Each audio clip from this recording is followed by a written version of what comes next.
All right. Well, welcome everyone to the first music department colloquium of the new year, 2021. I'm Frank Lehman, and I'm thrilled to see so many of you here. Um, I'd like to begin by acknowledging my fellow members of the colloquium committee, which include Joe Honor and Jamie Kirsch, as well as, of course, Jeff Rawich and Anna Griffiths, and all the other tireless members of our music and departmental community that make these wonderful talks possible and so exciting.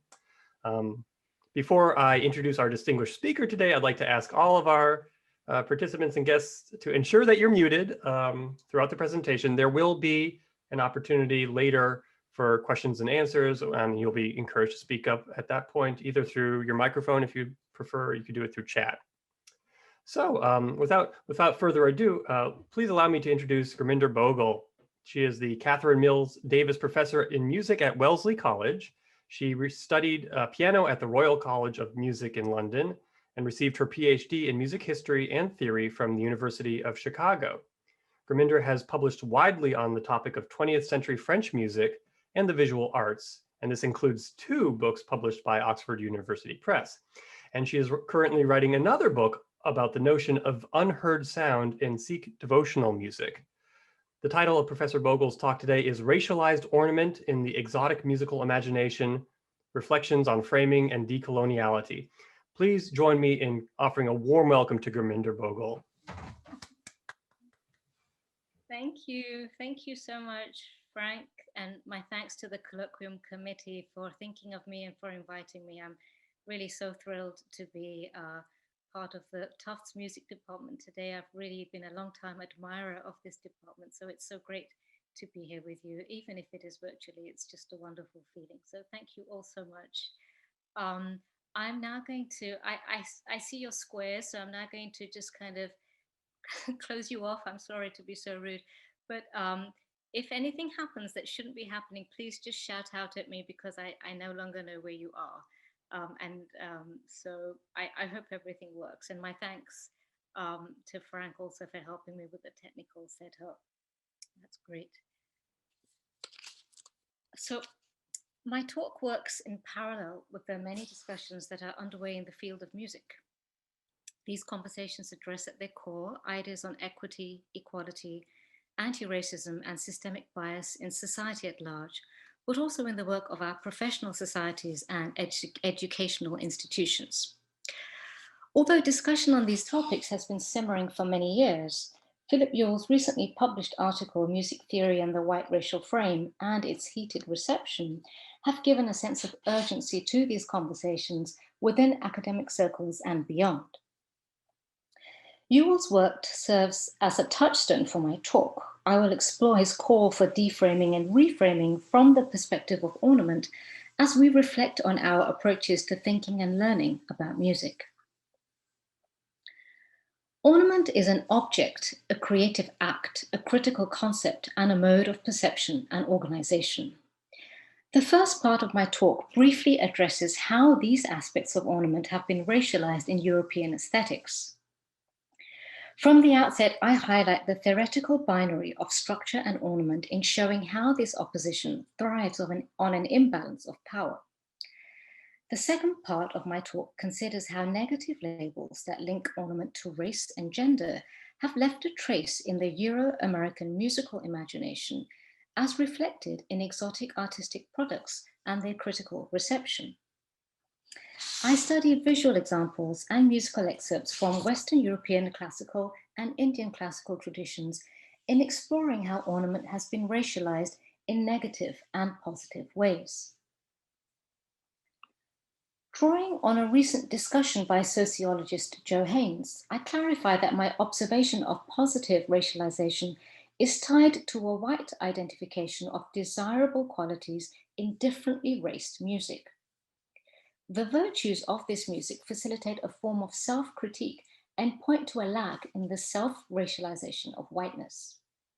Along these lines, I reconsider the agency of orientalized sounds. Experiencing exotic gestures along an east-west binary renders them inert and passive, but if we view the boundary that separates ornament from structure as fluid, porous, and artificially contrived, as I propose, then we can come to a more nuanced understanding of otherness that points to instances where self and other are deeply intertwined in one another's histories and ways of being. From these perspectives, ornament can be viewed as inextricable from structure. Indeed, ornament can be experienced as structure. This theoretical inversion is not simply an act of conceptual gymnastics. It facilitates a deep reconfiguration of knowledge and its sites of production. And this is the kind of dismantling and restructuring that deframing and reframing require. A privileging of ornament through sound and image offers a way to overcome the self-other binary in moving towards a space that invites intercultural mingling. The cultural theorist Homi Bhabha characterized this hybrid space in 1994 as the third space. In The Location of Culture, he writes, "It is the cutting edge of translation and negotiation, the in-between space that carries the burden of the meaning of culture. By exploring this third space, we may elude the politics of polarity and emerge as the others of ourselves." Recent scholarship on global music histories and theories has begun to draw again on Bhabha's concept. It is also relevant to my own project. I will show how the subversive centralization of exotic ornament pushes listeners and spectators to the curious position of the in-between space from where the artwork invites engagement with its and scrutiny of its decorative intensity. For the field of music studies, my focus on ornament offers a specific theoretical perspective from where we might start to imagine a flattening of hierarchies, particularly those that are inherent in the notion of a single canon. But why do I focus on a category that is considered unworthy of scholarly interrogation in the field? That is, a trivial aesthetic category, to echo literary scholar Sian Nigai and her 2012 study of the zany, the cute, and the interesting. I will briefly call on Beethoven to help me explain how musical gestures that may be perceived as marginal have the potential to heighten our sensitivity towards unfamiliar expressive behaviors. Oops. Here we go. I've often wondered how a listener's experience of Beethoven's Fifth Symphony might be entirely reconfigured were they to acknowledge the expressive power of the oboe cadenza that brings the first movement to a temporary halt soon after the recapitulation. Rather than dismiss this cadenza as a passing, extended flourish, I, for one, resolved to hear how the oboe's improvisatory lyricism allows for an opportunity to untether oneself from an aggressively tonal teleology and switch to a way of listening that is anti-teleological and entirely melodic, thereby aligning itself with an aesthetics of otherness. Martin Geck describes the oboe solo quite rightly as a voice from another world. He calls it an exterritorial, a foreign symbol. And I'll play this little excerpt for you.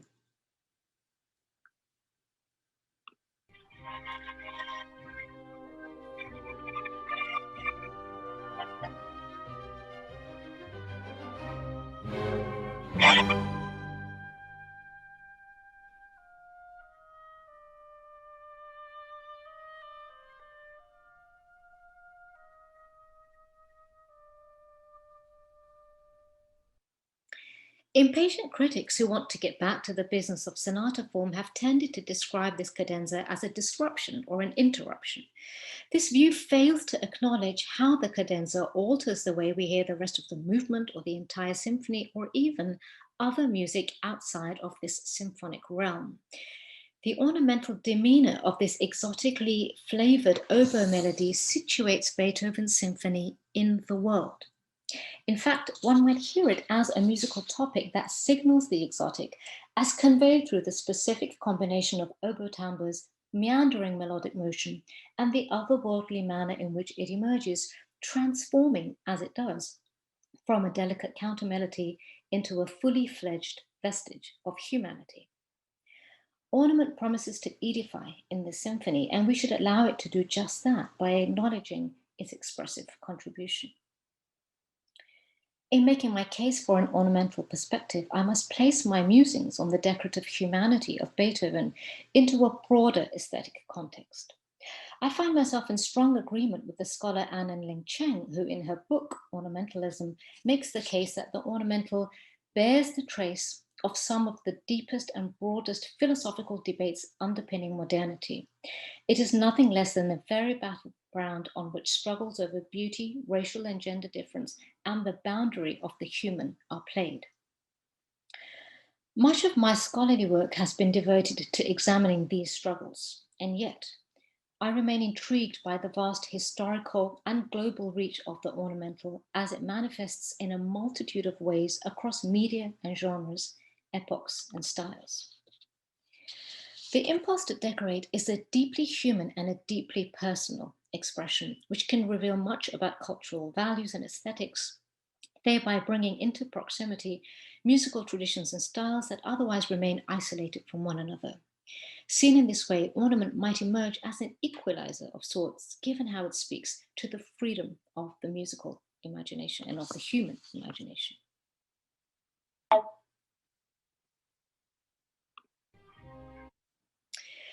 To this day, decorative gestures attract negative labels when they fail to conform to Western European philosophical standards of beauty and coherence. For example, a recent BBC News article covered the outrage sparked by the author Olivia Pearson, who described Nanaia Mahuta's facial tattoos as ugly and uncivilized. As the first Indigenous female Foreign Secretary of New Zealand, Mahuta's decision to wear facial tattoos, moko kawe, speaks to a sacred tradition whereby decorative patterns tie individuals to their family lineages. Other reasons for wearing a chin tattoo for women indicate rank and status. What strikes me most about Pearson's remarks is how they replicate age-old anxieties about ornament, particularly when aligned with female bodies. A conspicuous presence of decorative detail is vilified as grotesque excess and as a sign of barbarism. Pearson's rhetoric echoes centuries of bias against prominent ornament, which reaches back to the ancient Greeks, as we see in Plato's racialized description of excessive ornamentation as Oriental, Asian, Asiatic, and despotic. These biases run all the way through European colonial history and reached their zenith in the 19th century, particularly in the work and philosophy of two English designers, Owen Jones and John Ruskin, whose outlooks were intertwined with Europe's larger colonial endeavors. Both Jones and Ruskin used racial theories of decorative art to advance their various nationalist agendas. In the Grammar of Ornament, Jones trod the fine line that separates positive and negative racialization of ornament. In his opening chapter, Ornament of Savage Tribes, Jones used a tattooed female Maori head to show the rude attempts made by a savage tribe, even as he goes on to admire the grace and naivety of their childlike imagination. In the same vein, Ruskin elevated the beauty and truth of European art by vilifying the decorative traditions of broadly defined Arabic and Indian art. He relied on the notion of otherness to make his point that the enlightened European mind was not capable of contending with decorative art, unlike the minds of the partly savage races which excel in decorative art. The dynamics that propel his intertwinement of histories and self and other are one-sided in that they are articulated from the position of the self, while the perspective of the other remains absent. We see a continuation of these stereotypes into the 20th century as reflected in an essay by the Austrian architect Adolf Loos. In Ornament and Crime, Loos outlined his modernist agenda in responding to long-standing Western anxieties about non-European decorative expression. He described Papuan tribal art as primitive and degenerate, and like Ruskin, Loos equated the notion of simplicity with intellectual strength.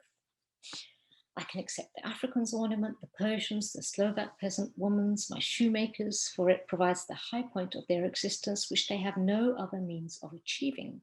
We have the art that has superseded ornament. After all the toil and tribulations of the day, we can go to hear Beethoven or Tristan.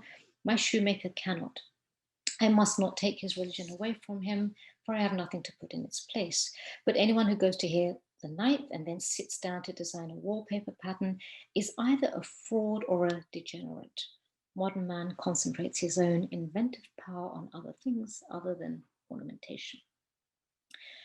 Mention of Beethoven as providing access to the sublime, an experience which is denied to the artisan, reads as especially ironic given Philip Ewell's recent contentious characterization of Beethoven as an above average composer.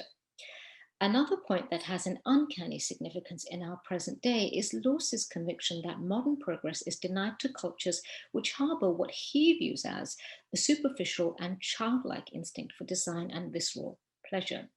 Even now, decorative excess continues to attract derogatory labels within academia and other spaces. I'm struck by two recent publications that address this problem in relation to negative perceptions of the racialized female body.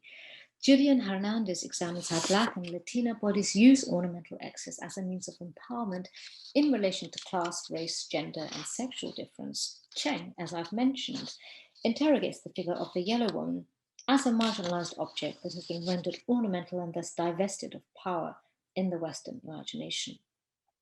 These authors do not deal with music, but their books show how ornament, as embodied by Black, Latina, and yellow feminine expressions, continues to resist Euro-American sociocultural paradigms, even as it is exploited, consumed, controlled, and marginalized by them. I have often wondered how these paradigms assert themselves within the domains of music pedagogy and scholarship. In response to recent calls for radical reform in how music is taught and practiced, I ask, how might we deframe and reframe ornament in a way that resists systemic impulses to normalize through marginalization? To this end, might ornamentation be studied as a theoretical and aesthetic principle whose historical development can be tied to colonial activity, for instance? Within this broad historical and cultural framework, can ornament be viewed from vantage points that extend its study beyond the narrow conventions of performance practice and into new spaces that celebrate its alignment with virtuosity and the cultivation of timbral and textural saturation? Are there intercultural connections that can illuminate the expressive role played by ornaments, say, with Mesenqua music of Ethiopian lute players, as studied by Cynthia Tse Kimberlin, or with Arabic improvisation, as explored by Louis Ibsen al-Faruqi? Moving on to opera, how might the study and practice of coloratura build dialogues with non-European traditions of virtuosity that similarly value techniques of extensive vocal extemporization? Today, might more singers be tempted to improvise ornament if they were in dialogue with other vocalists for whom this is an intrinsic aspect of their practice and culture, say in Indian classical music or in African American pop ballads? And here I'm thinking of Richard Richard's study of ornamentation in relation to Blackness. Questions such as these can work towards acts of deframing and reframing because of how they challenge the notion of epistemological boundaries, not to mention static ideas about what constitutes center and periphery. Al-Faruqi explains that ornamentation for the Arab artist is not an addendum, a superfluous or extractable element in his art.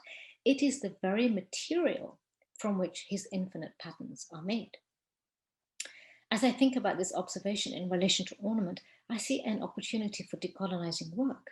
How might intercultural dialogue around specific techniques and practices encourage a new awareness and reassessment of our instinctive reactions to sound and music? How can an awareness of ornament teach us to pay attention to those subtle details that we have been trained to marginalize? How might these new observations engender a more egalitarian approach to thinking about music as an activity that finds expression through a sense of shared experiences, sensations, and aesthetic aspirations? Turning now to the second part of my talk, I will explore critical approaches to thinking about ornament within a framework that adopts a decolonizing attitude.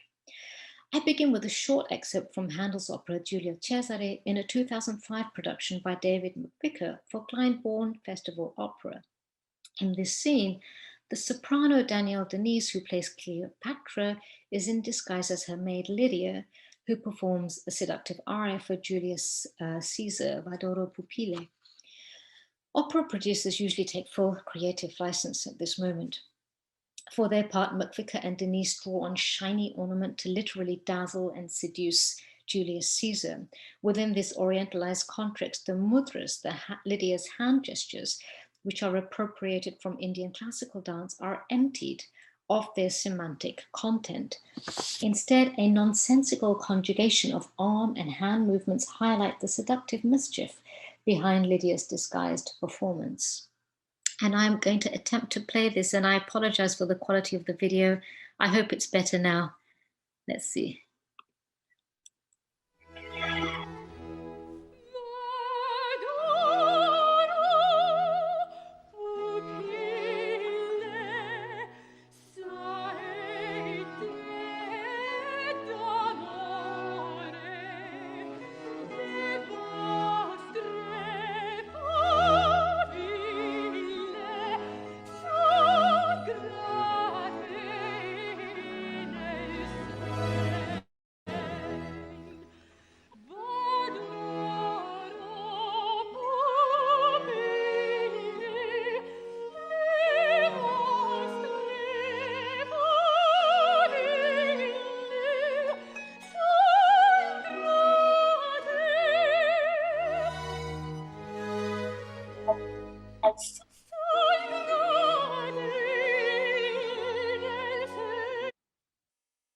I hope that came through okay.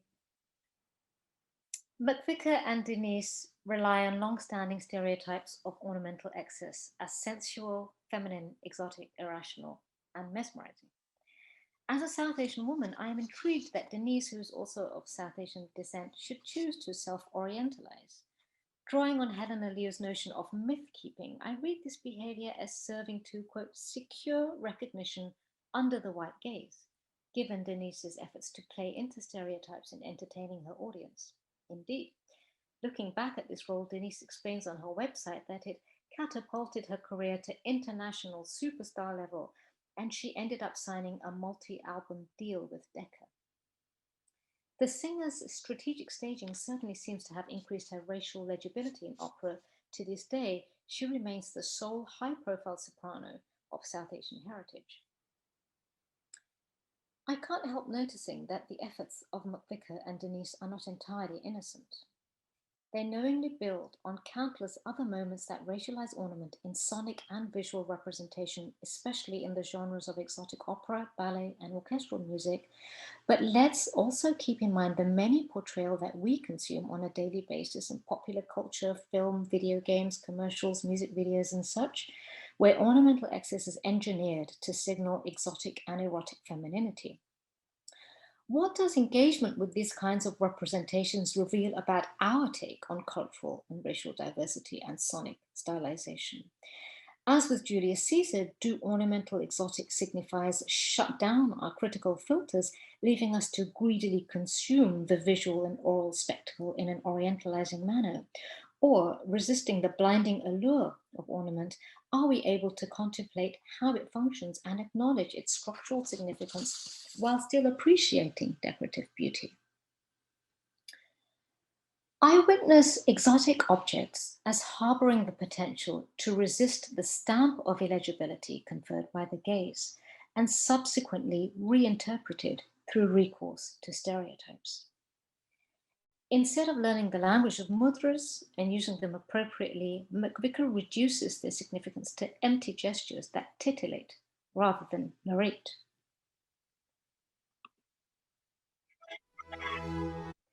When other bodies, gestures, and sounds are experienced as more than historically static things and objects, they accrue agency and defy translation. Chang offers a way for thinking about the objectified exotic, which is pertinent for Giulio Cesare and many other such examples.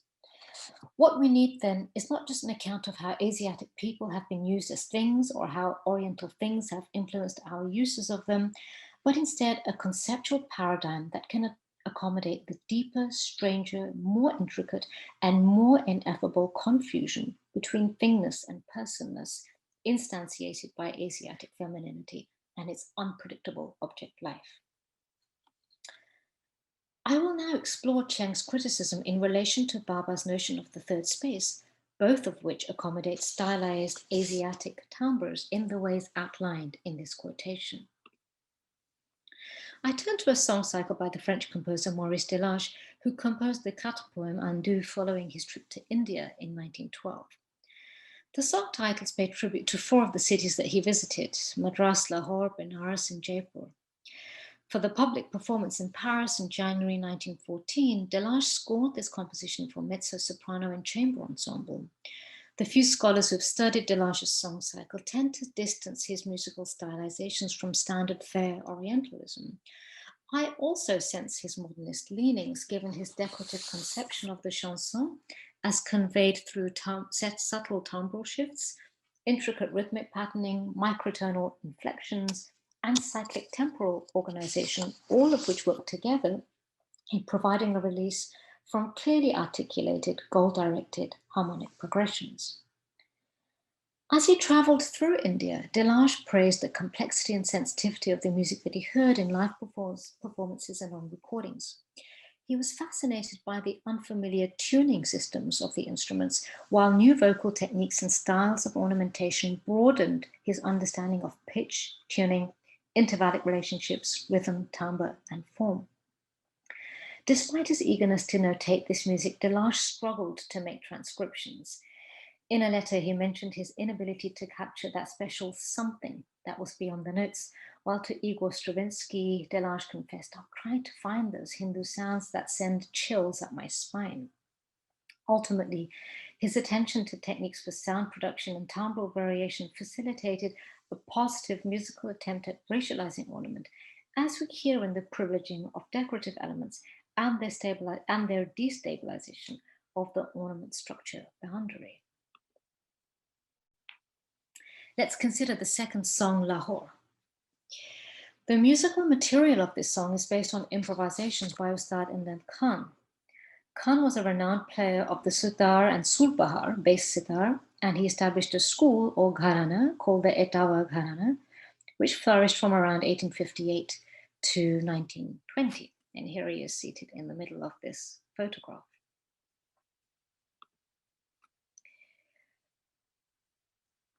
He was the first musician to record on the sitar and sulbahar for the gramophone company in Kolkata as early as 1904. Since Khan was influenced by Drupad, the courtly style of singing, his technique was characterized by vocal style ornamentation, which included the use of tan, rapid patterns of short motives, and the use of meend, gliding between pitches, which Delage translates as glissando. We can hear these idiosyncratic features in a recording of Rag Jonpuri Tori, which Delage studied closely. I'll make a brief point before playing this recording. As we've seen with Ruskin and Loos, stereotypes of non-European ornamentation as irrational excess aligned decorative complexity with an absence of taste and judgment. However, as you will hear, Khan is especially sensitive to the type, quantity, variety, and placement of ornament. Listen closely for the meend, the glissando with which Khan opens this rag as he moves from ni to sa. This is a defining motion of Rag Jonpuri. Listen also for the rhythmic strumming of the drone strings, and this is called chikari. Happens in the octave above, in the tar, in the upper register. And finally, keep an ear out for Khan's exploration of microtonal inflections as he moves through the ascending and descending portions of the rag, the arohi and the aprohi. All of these decorative techniques engage with aspects of pitch, rhythm, and timbre. In this slide, I've tried to capture the overall sweep of the improvisation along a timeline just for the opening phrase. And just to give you a sense, this rag is identified with the second peher or period of the morning, so it's typically played from around 9 to noon.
Delage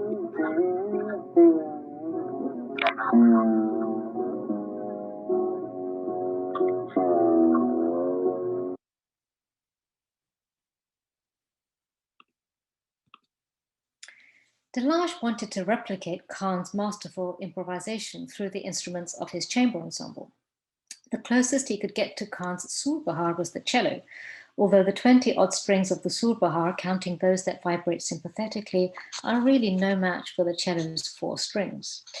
Delage had the cellist tune the bottom 2 strings a semitone lower, so B and F sharp instead of C and G, to extend the range and to cultivate new resonances, which he tried to sustain through the use of exaggerated vibrato. The use of copious sliding techniques in the cello mirror the meend, the glissandi we hear on the Surbahar, and emphasize microtonal movement. To compensate for fewer overtones and a less intense resonance on the cello, Delage draws on the entire chamber ensemble to emulate the sonorous richness of the drone and the multiple interweaving motifs of Khan's improvisation. Sustained pianissimo woodwinds receive an extra timbral shimmer through the harmonics of the harp and violin. The resulting pointillism suggests an avant-garde tendency, but one which is firmly indebted to an older tradition of improvisation. As you listen, allow this passage to offer an in-between space that speaks to Cheng's observation of a deep, strange, intricate, and ineffable intermingling of an exotic ornamental aesthetics.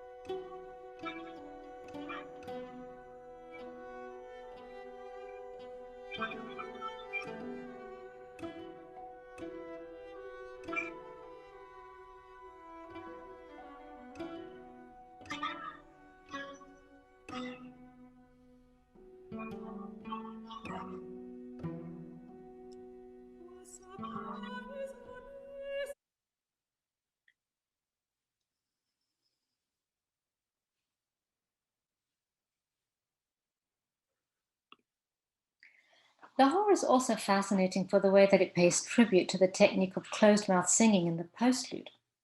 This technique was familiar to Delage from operatic choruses in Dilip's Lakme, for instance, but it was the South Indian vocalist Coimbatore Thai who really captured his imagination. Thai's received name was Varnikunjaram, and she was born in 1872 in Coimbatore, South India, into a renowned courtesan family. The name Coimbatore indicates her birthplace, while Thai was her nickname. Her mother, Venkatama, was a respected singer, and her mother, Visalakshi, a respected dancer. Coimbatore Thai learned both music and dance, but decided to pursue a career in singing shortly after she moved from Coimbatore to Madras during the 1890s. Like Khan, she was singled out to make a record for gramophone in 1908 and eventually went on to record around 300 discs for the company. As we listen to her now, pay attention to the ends of the phrases where her closed-mouth singing merges with the gamaka, ornamentation, and the sustained notes of the accompanying violin.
I also want to show you what this technique looks like. So here is a more recent recording by the renowned Carnatic singer M.S. Subbulakshmi and she's demonstrating the technique of closed mouth singing. I really hope the video works because it's just magical to see this. She's just really great.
Delage tried to transcribe these vocal techniques in his postlude for Lahore based on what he remembered from recordings and performances.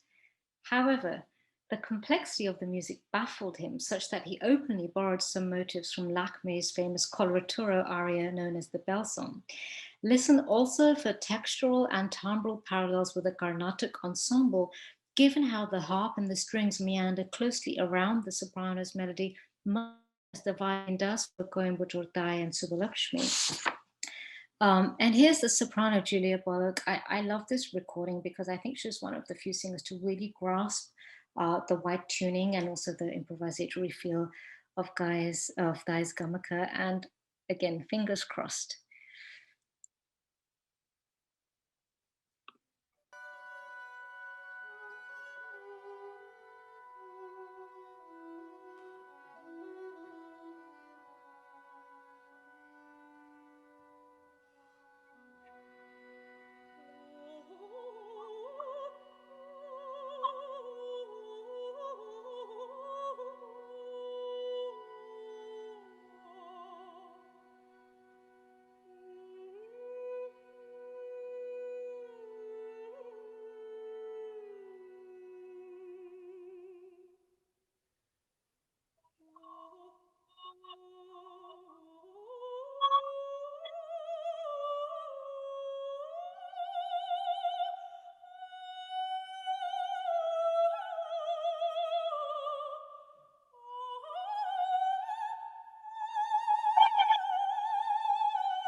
Khan and Thai embodied two opposing traditions, North Indian with Khan and South Indian with Thai, also referred to as Hindustani and Carnatic. It's unusual to bring these distinct practices into proximity, as Delage does in Lahore, and maybe his willingness to do so reflects a lack of cultural knowledge. Still, Delage's visit to India created within him a desire to convey the richness of his musical encounters. His renditions are considerably more refined and subdued than those of his predecessors, but his approach to stylization continues to operate within an exotic frame.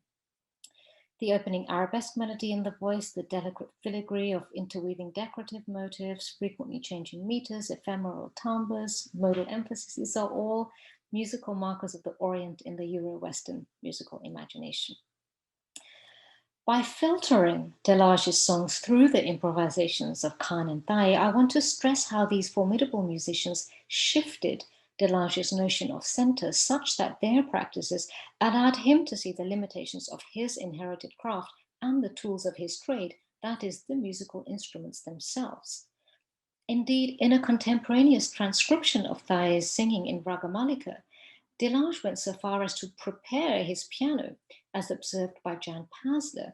He asked the pianist to dampen the sound by inserting a piece of cardboard under the strings to approximate the percussive timbres of the accompanying mridangam, a double-headed drum. If only he had dared to venture further into the territory of prepared instruments. Maybe for Parisian audiences of the time, Delage had gone far enough. His privileging of decorative elements in these songs left some critics, like Paul Martineau, scratching their heads at the premiere in January 1914, wondering whether he had missed hearing the work altogether. Martineau confessed, "I must admit that after hearing Maurice Delage's Hindu melodies, I was still waiting for the masterpiece announced." The refined abundance of Delage's compositions seems to have swept Martineau into an in-between space, as decorative elements seeped through the porous boundary to reconfigure the central musical structure. Martineau's sense of disorientation corresponds with the intercultural jostling that occurs in Barber's third space and in Cheng's paradigm of ineffable confusion. As the recorded improvisations of Khan and Tae permeate his composition, Delage allows exotic object and personhood to occlude his own compositional voice to the extent that it exerts little presence. Even as the compositional voices of Khan and Tae are implicated in the history of the cut poem Andu, this composition remains a unilateral effort, given how the self, Delage, facilitates intertwinement with the other, Khan and Tae. In closing, I offer a brief example of how such a dynamic can be bidirectional and the implications behind an intercultural collaborative listening. I turn to a contemporaneous piece by Delage's informal composition teacher, Maurice Ravel's famous Bolero. The improvisational quality of Bolero's ornamental melodies have tended to open up points of intersection with cultural practices ranging from Spanish cante hondo to Sufi sema rituals. And I'll play the opening melody just to give you a reminder.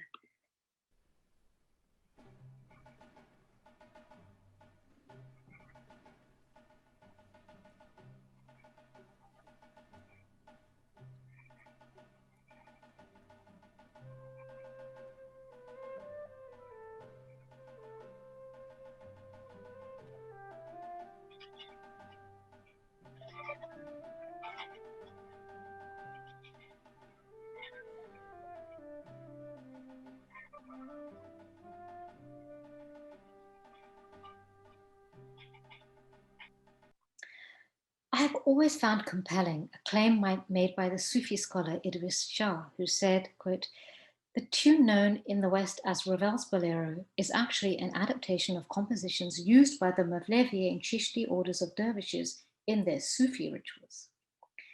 Even though it is unlikely that Ravel experienced Sufi sema rituals firsthand, Shah's claim presents a wonderful inversion where the Orientalized other seems to recognize the self within a sonic stylized stereotype. The Ravel scholar R.B. Orenstein also suggests something quite similar. Quote, "In Morocco, amid the exotic scales, quarter-tones, and the wail of the muezzin calling the faithful to prayer, Ravel was pleasantly surprised one day to hear a young man whistling the bolero." In line with Shah's comment, was it bolero that Ravel heard, or something whose extemporized decorative aura was reminiscent of his composition? I invoke Baba's formulation of hybridity and Cheng's observation of distorted borders along porous edges when I ask, what happens when we allow the Turkish ney and kudum, the flute and drum used in Mevlevi sema, to meet the flute and side drum of Ravel's bolero in a middle space?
As scholars, We tend to brush off these kinds of anecdotal evidence as unreliable, but what if we allowed such observations and indigenous oral histories to unsettle our notions of center?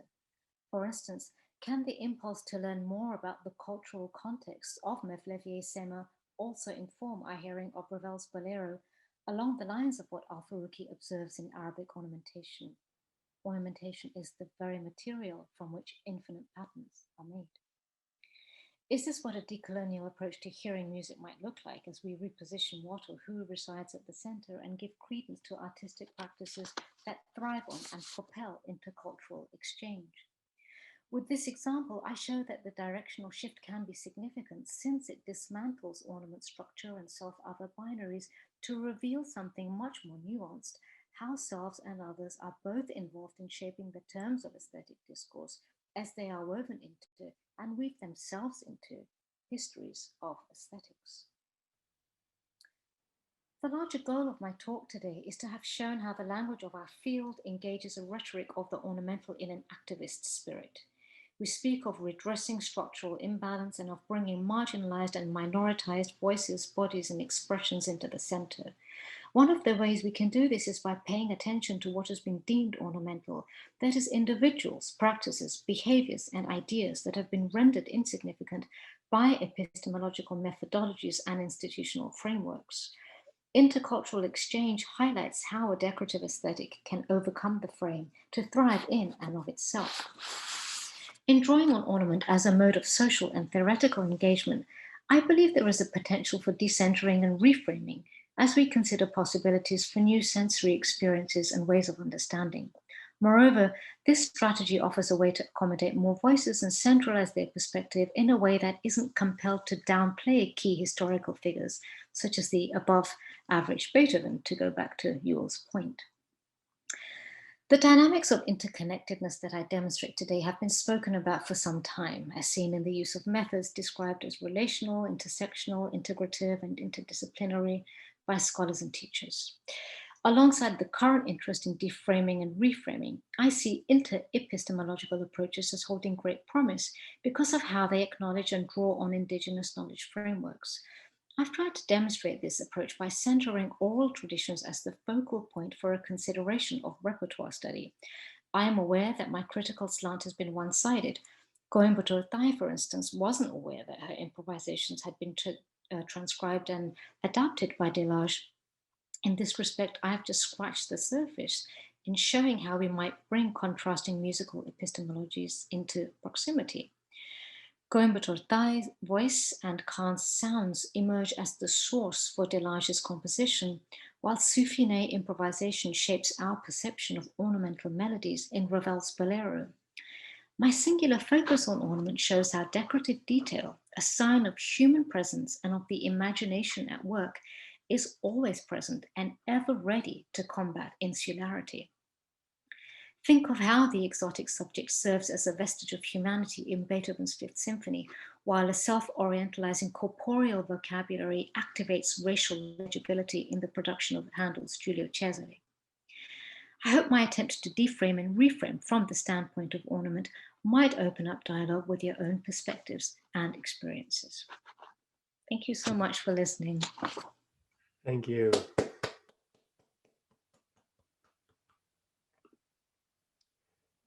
Thank you so much, Gurminder, for this wonderful and provocative talk. And I want to open up the floor now to questions from our students, our faculty, really anyone who'd like to chime in. And perhaps if you'd like to use the raise hand or wave function to indicate if you'd like to ask something, we can do that. I'm happy to get the ball rolling too, if that's permissive.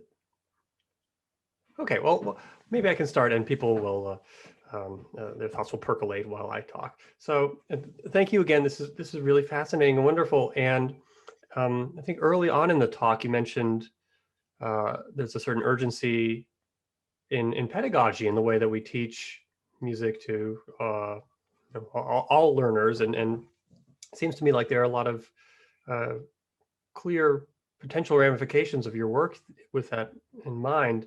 And I'm wondering, simply when it comes to teaching ornament, whether it's in a history course or an ethnomusicology course, or especially from my perspective, a music theory course where it's fairly important concept. Is it possible to teach it in light of your arguments today without fetishizing it in some way, like even unintentionally? And I say this because I sense, like, even in my own teaching, and probably a lot of us have done, embellishmental tones and things like that, that there's a kind of tendency to talk about ornaments like they're really wonderful and important and they give life to the music, but they're, that's a compensation for the fact that truly, like, deep down, we're all good Shinkarians and we think they're inessential and, they're on the surface, but not to be elevated. And that strikes me as, problematic in some obvious, maybe less than obvious ways. So how do we teach it when we, in light of this elevation of the concept and the decolonizing sort of mentality, without even accidentally treating it as some sort of other or fetishistic object? Yeah, that's such a great question, Frank. Thank you. I would just say around, so in terms of othering or fetishizing, I would say, if you can separate that feeling from shame or guilt, that's a good thing, right? Because I think that, in part of the philosophical tradition, we have been taught to be skeptical of spending too much time or liking ornament too much and dwelling too much on what a single appoggiatura or like a mean, how important these gestures are. And I think it's, to overcome the initial, um, I think kind of conceptual barrier and saying it's okay to talk about it and even to fetishize it to a certain extent, because what exactly are we trying to get at here? We're talking about musical expression. We're talking about so many other aspects of performative behavior. We're talking about listening, creativity. So if we can do this in a way where there is no kind of shame or guilt associated with that critical act, I think that's always a good thing. And also, it's very interesting. You won't be othering it unless there is something to other it in relation to. So it really depends on this kind of decentering and how these concepts are being organized in the discussion themselves. Um, so I think I really like the example of the Imnad Khan recording was really wonderful for me, because Brag Jompuri is very rarely performed today. If you are lucky enough to go to a live event, at some point we'll go back. But I've never heard this rag performed, and I've really never seen it performed in public events, maybe in private events. But one of the defining features is that ornament with which the entire rag is introduced. And so if you have these opening gestures and the defining gestures be decorative in and of themselves, you've immediately flipped the terms of engagement. So it's an entirely different kind of way of, as I said, organizing the concepts and just creating relationships between them. I think it can be really liberating and really uncomfortable in how liberating it can be when you can bring these different things together, when you're trying to think about how much you can do in terms of understanding your relationship to these ideas. Yeah. This is a really great, very, very nice question. Thank you. I hope that I realize I played a lot of really kind of quiet, delicate music. So I hope some of the examples came through. I meant to remind you to grab headphones at the beginning and I didn't. So I'm sorry about that.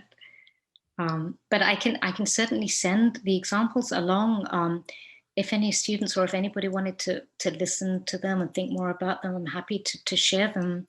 Some of them, like the Imdad Khan recording, is available in public domain, so I can easily do that. And the same with the Gurminder Bhogal. Great. I see Nate. You have your hand up. Hello, lovely lecture. I really enjoyed it. One thing that I thought of as you were getting into things is the more ornate Baroque aesthetics in the Western tradition. and to my study. I wasn't a classical pianist growing up, but I did study that in undergrad very intensely, and I thought of playing Bach on the first time on a harpsichord, and the materiality of ornaments, and how the sustain is markedly different. So ornaments in Bach's melodic writing actually formulate the melodies in a really integral way that radically affected the way that I played it back on a piano. So that was a really interesting experience, and I don't really have a question, but it's what the thing that I've thought of continually is how the pedagogy of Western academic art music colonizes white people, where we really have a rich material history that, due to our language and our notation, that there's an erasure of what is more human and feminine and material. So I really appreciated the thoughts that you shared in that. Thank you so much. And I'm actually really glad you brought up the point about an instrument actually as ornament, as kind of sort of giving life literally to the instrument, because the harpsichord can sustain even better or even more, or it needs ornament in order to sustain. So in order to carry the sound through. So I think in terms of the actual mechanics, it's a really essential feature. Yeah, so that's why that repertoire is as ornate and as kind of notey as it is, because the instrument is asking for that kind of fantasy, for that kind of improvisation and those techniques. And then the piano came along, and then we kind of gradually lost it because we didn't need to sustain or to do that in the same way. Yeah, that's a lovely point. Thank you. Thank you. Anyone else like to? Oh, we have a question in the chat from Stephanie Evans. Hi, Stephanie. I can read it out loud if that would be helpful for everyone. Okay, so Stephanie asks, first, thank you for this wonderful lecture, and hello to my beloved former professors. My question: how can we, or should we, try to prevent consumers from favoring when white artists or composers appropriate ornaments from non-Western countries and music of the Black diaspora? Great. I hope that's just not for me to answer. That's such a great group discussion. Yeah. Yeah, that's a really, really great question. And certainly habits as consumers is a very complicated thing to talk about. I don't know. How do we, I mean, this critical lens is really, really important, right? To always be aware of what's going on. And there are some situations like the opera example that I gave where it's just so in your face, it's so excessive that you can't but help. If you're used to reading things, visual material critically, you are going to stop and pause and just say, what's going on here, and kind of go through the layers. But that's right. I mean, there are certain situations, I think, in media, I mean, ads, music videos, these are the places I see it the most, where it happens so quickly and you don't really have always time to put that critical lens into place. But yeah, the question of prevention, I mean, the way that the question is phrased is very, very interesting. And it becomes a little complicated also, Stephanie, when you're talking about appropriation from places and contexts, but also I see a lot of complexity in that observation, because sometimes those places package these kinds of expressions in such a way for appropriation. So I think this is what I mean by this kind of bidirectional flow, which is very important to keep a track of, and which kind of you lose sight of when you're kind of stuck with the binary. So it's a great question for all of us to continue pondering on, I think. Yeah. Other question? John. Oh, and John, and then Lydia and Cole. What you just said, Gurminder, how would a composer honor that bidirectional flow? Do you have some thoughts about that? Yeah, that's a wonderful question. So somebody who's working with, a musician today, um, I think, of course, recognition, acknowledgement, all these kinds of things are really, really important. There might be certain things like with Delage, if you're doing any kind of notational work, I think that kind of formal acknowledgement, because a lot of these traditions are improvised, so to also have that additional material acknowledgement. Delage's score are really, really interesting in that respect, because he does mention a couple of things that would give you hints to go look elsewhere and to acknowledge that there are external influences here. I think, yeah, keeping those dialogues open and really being very open about sources and traditions, techniques, and not kind of assimilating without being really transparent about the entire process. Whether it is a very small thing like, oh, I heard this here and I putting it in here. And because sometimes those things are unconscious. I mean, we do it as writers and as performers if you're improvising. But yeah, I think that kind of transparency at all levels is really, really important. And if you can also have the sources be in dialogue with you, if they're present in this time, to have them be a part, to participate, I think that's really incredible. That would be a wonderful means to maintain the kind of equal relationships. Yeah. Thank you very much. Thank you. Oh.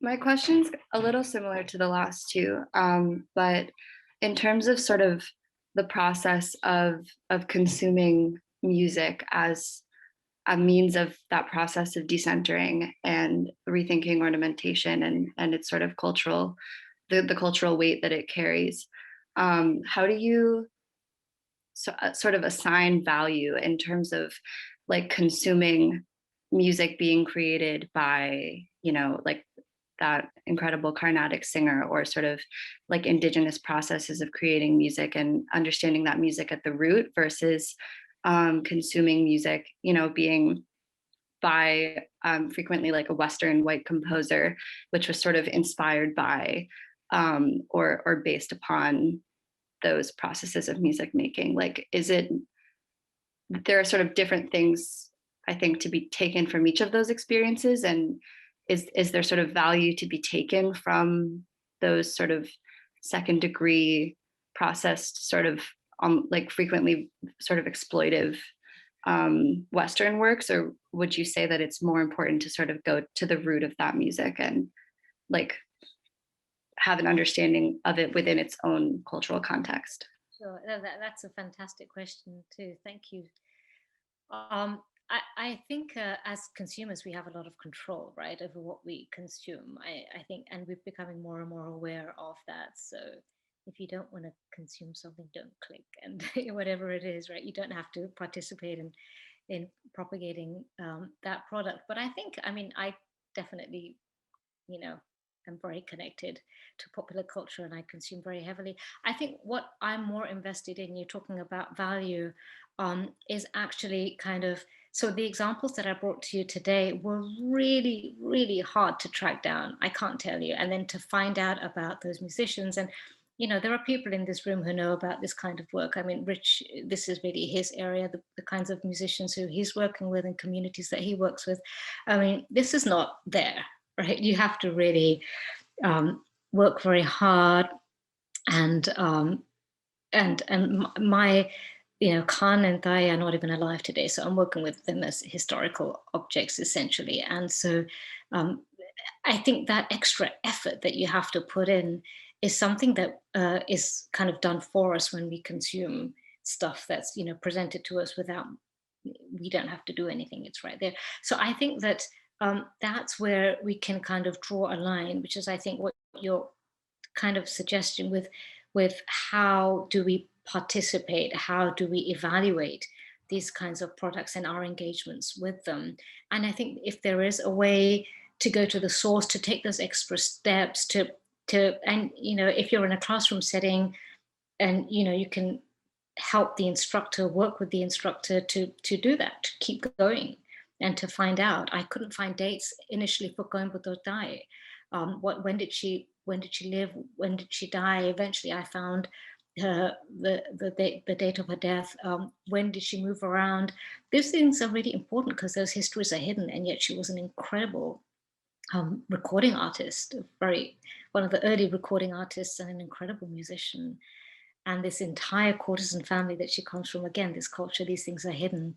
So I think one of the things that this decentering behavior, it really behooves us to go those extra steps, and to find those materials and insist on finding those materials and speaking to people, because a lot of this knowledge is actually, it's with individuals, it's not necessarily sitting in archives.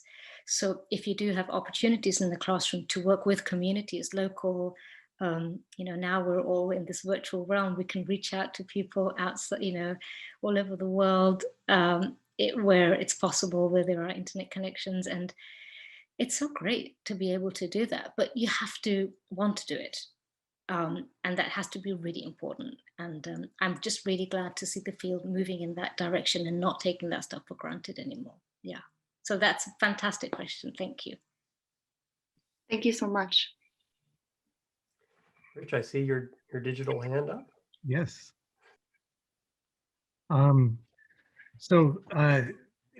Forgive me if this is just a variation on themes that have already been expressed in these questions. But Gurminder, it's fantastic to see you.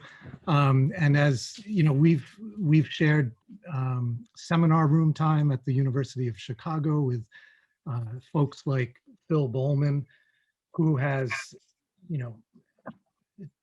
taught us and made a big impact on music studies by arguing that Europe is unimaginable without its others, right? Its imagination of others has sort of shaped in often tragic ways its own self-perception. And I'm thinking about otherness in your talk being not just about unacknowledged sources, but also, and even more so, and a little more tragically, about the unintelligibility of the source traditions, right? And so thinking about John's question about, how can composers proceed? And is it the fact that they cannot escape this impossibility of translating the intricacies of Indian or Middle Eastern modal practices into a European art music that considers such intricacies mere ornaments and proceeds according to very different logics of musical structure and progression and aesthetics. Sorry, this is rambling, but in other words, are these projects doomed to fail from the start, not so much because of their inability to capture the details of those, ornaments, but because of the kind of inescapable exoticism that is the result of listeners' lack of deep familiarity with the logics of those source musical practices, in which those things are not ornaments. They are the very stuff that defines a musical performance. And so I can leave it at that, or just sort of take a slightly different tack and refer to Stephanie's question, which is, is ornament the way we should the best way to frame this, or are we actually talking more generally about appropriation and its dangers? Great Sorry. question. Thank you. No, that's fantastic. It's fantastic, and I'm really glad to have that from you. Yeah, I mean, is it futile? Is any, as John was saying, is, the moment you engage in this way, is it a futile act? And are you always going to be seen as somebody, no matter how transparent you are, no matter, if you have this person right there and they're collaborating and it's all good, fundamentally is this, kind of rooted in this almost oppressive or kind of slightly imbalanced situation. I've been thinking about that, especially for Thai, because I wonder if she would have said, I actually know, hang on, I'm going to go back. There was an Indian scholar who wrote about Maurice Delage, and he said, yeah, there was this composer who came from Paris. He was this amateur composer guy, French guy. He wrote these songs. They're not very good. But he came, and that's really what happened with this encounter. And I was just kind of blown away. I mean, I thought it was really refreshing to read that, actually. And but Thai didn't hear the songs, and I was a part of me. I'm imagining like what would have happened if she heard them and thought, "Gosh, that's just awful. Like, what have you done? And what are you trying to? This technique I've spent all this time over." But I'm going to give you an example that it's just right happened to me quite often, and it happened a couple of weeks ago where I was attending an event at the Sikh temple, and one of the devotional musicians was singing in a rag, and then all of a sudden started to bring in solfege for just started to then like switch scales essentially and move into a solfege system. And suddenly I was kind of this is like the other now othering, and kind of creating, I don't know what it was, but it was just really, really startling, because there is that sense of the binary just kind of dissolving right in front of my ears in a sense. And so I don't know. I mean, I don't know if it makes sense in a globalized setting, music historical setting, in ethnomusicology.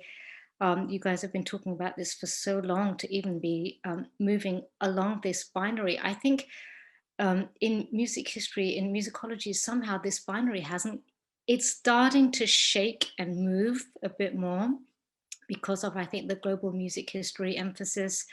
But you're right that Phil and you guys, if I may refer to your field in that way, have been kind of trying to unsettle that binary for so long. And to some extent, yeah, it doesn't make sense. It doesn't hold, except for in a conceptual way. And I think that when we take this into the classroom, as Frank was saying, to go back to Frank's opening question, to fetishize and to glorify and to somehow take this element and to, blow it up in this way, what are we doing? So I think to kind of always be critically aware, but also, as you're suggesting, Rich, really attuned to the cultural and kind of the social aspect of this whole endeavor. I think that's really, really important. Now I'm rambling, but I acknowledge the importance of the observation. I think that's a really nice way to tie back to Stephanie's point too. Yeah. Are there any other questions? Maybe if you'll allow me to ask another one. To what extent, Gurminder, do you feel as though this treatment of ornamentation, particularly in Western music and Western art and instrumental music, like, is there a historically cyclical element to this, where you have a given style over time, composers and musicians elaborate it and enrich it with new techniques to the point where it becomes too opulent or too mannered or whatever, and then there's a move against it, to strip things down to make it more intelligible or whatever. And is this if this is indeed a tendency, like in at least Western music, is it something that you might also observe in, say, Indian classical music or popular music, this sort of progression towards ornamentation, and then like a feeling of shame or embarrassment, like you mentioned, which we shouldn't have, but maybe is it's almost kind of unconscious or inevitable. That's interesting. I don't know. And I don't know if I can think about this, if I take a seat back and think of it as a kind of a historical tendency, even as you're suggesting across different genres and styles. I don't know, Frank. I'm going to think about that and wonder about it some more.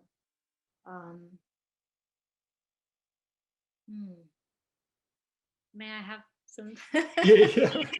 few years? Yeah, okay, sure.